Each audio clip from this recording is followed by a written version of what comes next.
Chapter 16. This message from the Lord was delivered to King Baasha by the prophet Jehu son of Hanani. I lifted you out of the dust to make you ruler of my people Israel, but you have followed the evil example of Jeroboam. You have aroused my anger by causing my people to sin.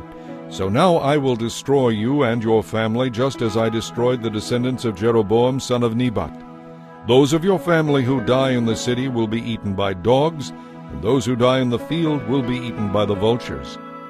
The rest of the events in Baasha's reign and the extent of his power are recorded in the book of the history of the kings of Israel. When Baasha died, he was buried in Tirzah. Then his son Elah became the next king. This message from the Lord had been spoken against Baasha and his family through the prophet Jehu son of Hanani. It was delivered because Baasha had done what was evil in the Lord's sight, arousing him to anger by his sins, just like the family of Jeroboam, and also because Baasha had destroyed the family of Jeroboam. Elah, son of Baasha, began to rule over Israel from Tirzah in the 26th year of King Asa's reign in Judah. He reigned in Israel 2 years. Then Zimri, who commanded half of the royal chariots, made plans to kill him. One day in Tirzah, Elah was getting drunk at the home of Arza, the supervisor of the palace. Zimri walked in and struck him down and killed him. This happened in the 27th year of King Asa's reign in Judah. Then Zimri became the next king. Zimri immediately killed the entire royal family of Baasha, and he did not leave a single male child. He even destroyed distant relatives and friends. So Zimri destroyed the dynasty of Baasha as the Lord had promised through the prophet Jehu.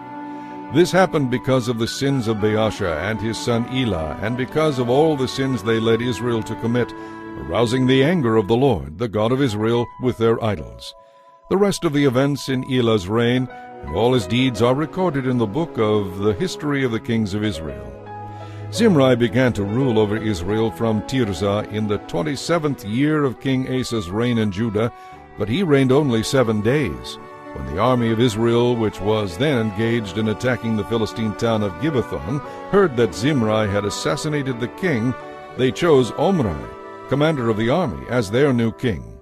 So Omri led the army of Israel away from Gibbethon to attack Tirzah, Israel's capital.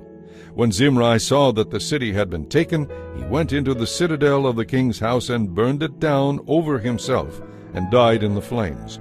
For he too had done what was evil in the Lord's sight, and followed the example of Jeroboam, continuing the sins of idolatry that Jeroboam had led Israel to commit. The rest of the events of Zimri's reign and his conspiracy are recorded in the book of the history of the kings of Israel. But now the people of Israel were divided into 2 groups. Half the people tried to make Tibnah son of Ginath their king, while the other half supported Omri.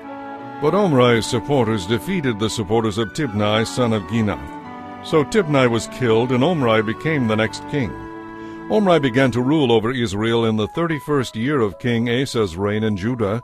He reigned 12 years in all, 6 of them in Tirzah. Then Omri bought the hill now known as Samaria from its owner, Shemer, for 150 pounds of silver. He built a city on it and called the city Samaria in honor of Shemer.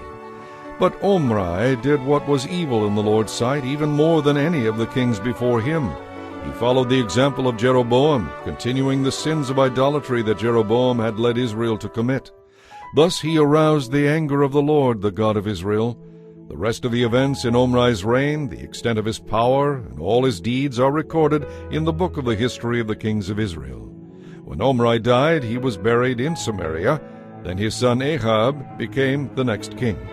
Ahab, son of Omri, began to rule over Israel in the 38th year of King Asa's reign in Judah. He reigned in Samaria 22 years.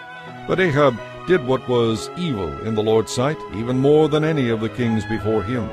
And as though it were not enough to live like Jeroboam, he married Jezebel, the daughter of King Ethbaal of the Sidonians, and he began to worship Baal. First he built a temple and an altar for Baal in Samaria. Then he set up an Asherah pole. He did more to arouse the anger of the Lord, the God of Israel, than any of the other kings of Israel before him. It was during his reign that Hiel, a man from Bethel, rebuilt Jericho. When he laid the foundations, his oldest son, Abiram, died. and when he finally completed it by setting up the gates, his youngest son, Segub, died. This all happened according to the message from the Lord concerning Jericho, spoken by Joshua son of Nun.